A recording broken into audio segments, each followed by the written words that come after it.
You are paying for modern life every day, and most of the time you don't even see the invoice. You pay with attention that doesn't return, with hours shaved into fragments, with a nervous system kept on standby, with a quiet thinning of joy. This isn't about you being weak. It's about a world built to keep you spending yourself to stay normal. What you're going to recognize is the deal beneath the routines, how screens, consumption, status, and endless optimization turn your inner life into fuel. The point isn't to shame you for participating. It's to show you the machinery around you, so you can feel less guilty about your exhaustion, and more honest about what it's costing you. It begins in scenes that look harmless. In a dim room, you wake up and reach for the glowing rectangle before your feet touch the floor. A quick check that becomes 15 minutes. You weren't looking for anything, yet your mind is already crowded. Your chest tightens a little, like you're late to a life you haven't lived yet.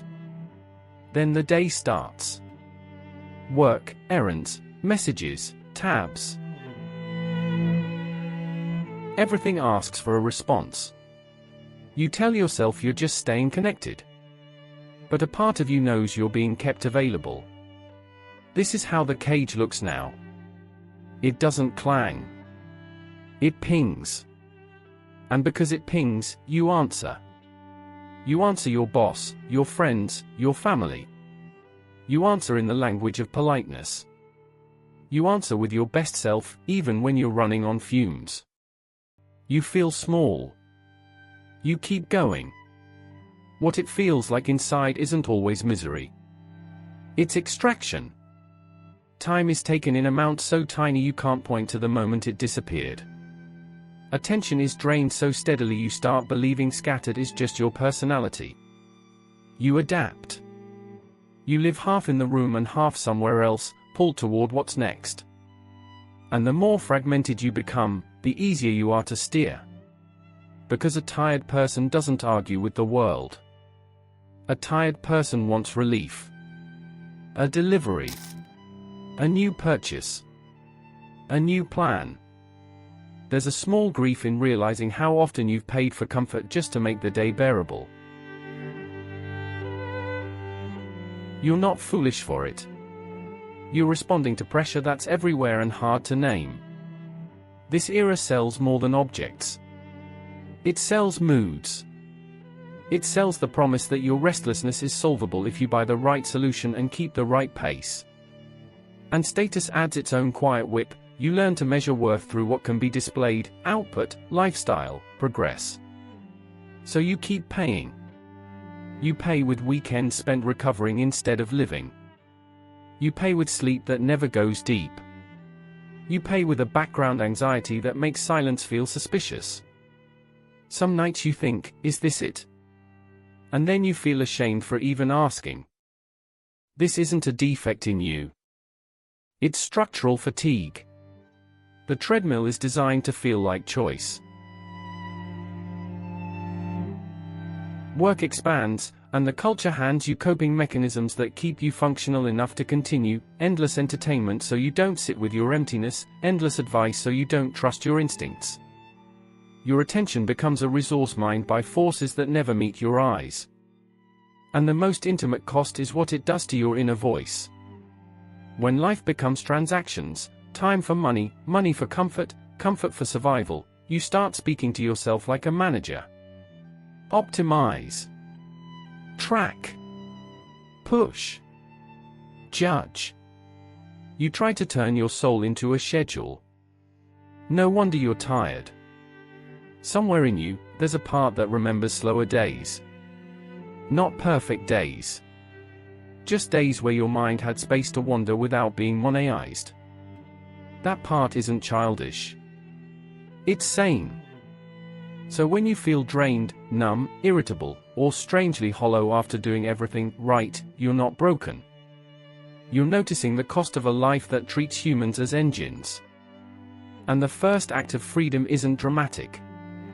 It's seeing the chains clearly, so you can stop calling them your personality. And the strangest part is how quickly you start defending the cage. You call it responsibility. Ambition. Being an adult. You tell yourself this is just how life is. But normal doesn't mean harmless. You can see it in the way you flinch at empty time. A free afternoon makes you restless, like you should be using it. Your body relaxes for 2 minutes, then tightens again, searching for the next obligation. You're tired. And you keep blaming your character, when what you're feeling is conditioning. Modern life doesn't only take your hours.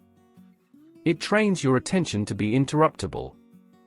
Refresh. Check. Respond. Repeat. Your mind learns that nothing is finished until you look one more time. So even when work ends, your nervous system stays employed. You sit in silence and your thumb still wants to move. It's hard to build a self in that environment. A self needs quiet. It needs boredom. It needs unproductive time where thoughts can dissolve and recombine into something that belongs to you. This world treats quiet like wasted potential. So you pay again, you fill the gaps with noise, and the noise keeps you from hearing what you actually feel. Sometimes you feel a small grief when you realize how long it's been since you were truly alone with yourself, without a screen as witness. Then there's the marketplace inside your relationships. Life becomes a project. Optimize habits, optimize appearance, optimize reputation. Even love starts to get evaluated. Are we improving? Are we interesting enough? The pressure is subtle, but it turns tenderness into performance, and performance into anxiety. You begin curating your own life while you're still living it. This isn't a personal failure. It's what happens when existence gets priced. Because the culture doesn't only sell you objects. It sells you standards. It sells you a moving target, then sells you the tools to chase it. You buy relief, and the relief expires. You achieve something, and it becomes the new baseline. So you keep running. Not because you're greedy. Because you're scared. Scared of falling behind. Scared of becoming invisible. Scared of being judged as unmotivated, which now sounds like a moral flaw. You feel it when you scroll and see everyone else apparently thriving. You know it's edited. Your body still believes it. You feel small. That sting is part of the payment. Comparison becomes a daily habit, and comparison keeps you pliable. If you're always measuring yourself, you're less likely to ask why the game exists. If you're always busy, you're less likely to organize your days around what you actually value, instead of what looks valuable. The chains are soft. That's why they hold. They look like convenience. They feel like just one more thing. So what does it mean to stop paying in quite the same way? Not to drop out of the world. Not to turn life into a purity test. You can't live here without participating. But you can notice where your attention leaks, where your time turns into anxiety, where your inner life gets managed like a task list. You can begin with one small refusal, letting a notification wait. Letting an email sit until morning. Buying nothing for an ache that is actually loneliness. Saying no to the extra demand that would make you proud and empty. Choosing 1 hour that belongs to no audience. And when guilt rises, because it will, remember what guilt often is in this era, a signal that you stopped being extractable. Picture the end of the day. The city is still lit, still rushing, still selling urgency through glass and neon. You're by a window, the room dim, your phone face down on the table. Outside, traffic moves like a river that never asks where it's going. Inside, you notice you're breathing, uneven at first, then steadier. You don't feel magically free. But you feel real. And for a moment, that reality is enough to remind you, your life isn't meant to be purchased back in tiny installments.